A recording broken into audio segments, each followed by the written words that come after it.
Eccoci mister, la vedo sorridente che comunque tutto sommato un pareggio penso vi stia bene anche a voi. Che partita è stata? È stata un'ottima partita di nervi, di concentrazione, bella tosta. 0-0 vuol dire che abbiamo giocato bene entrambi. Bello il salvataggio al primo tempo nostro, probabilmente sto fuorigioco che non c'era, però ormai è andata così. Comunque un bel 0-0, un bel punto a Porto Cruaro si è preso, perché erano 10 partite che non perdevano questo. Vuol dire che è una squadra attrezzata con ottimi giocatori, il 7 è molto bravo su 1 contro 1, no? Una bella squadra attrezzata.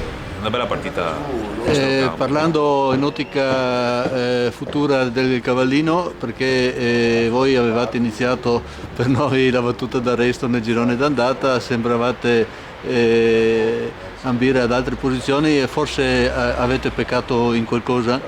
Ma è così questo campionato, siamo tutti là su 5-6 punti, anche 2 mesi fa c'era tutto questo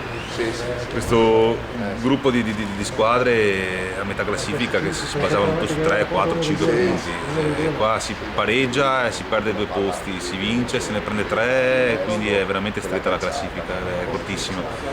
E adesso pensiamo a recuperare le nostre 2 punte, perché oggi abbiamo giocato con 98 davanti, c'è fuori Zane, c'è fuori Simon, Cavarzelan, quelli che ci danno una mano costantemente, insomma, ci portano sulla squadra, ci fanno palleggiare, ci fanno respirare, quindi un po' alla volta se recuperiamo le 2 punte faremo. Anche voi come noi avevate qualche assenza importante e oggi la prima in classifica ha perso, il che in ottica dei tifosi per il campionato, già la classifica corta che c'è, insomma ci se la gioca tutte le domeniche un po' tutti.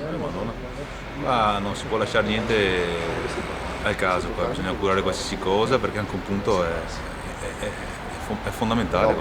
Qua siamo tutti strettissimi e si vede che non c'è sto gran divario tra le squadre, siamo tutti là.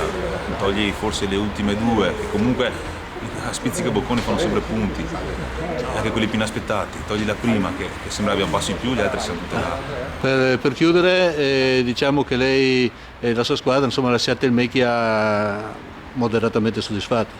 Giocare su uno stadio così è comunque difficile, è piacevole, è un punto importante. Bene, grazie mister. Grazie a lei.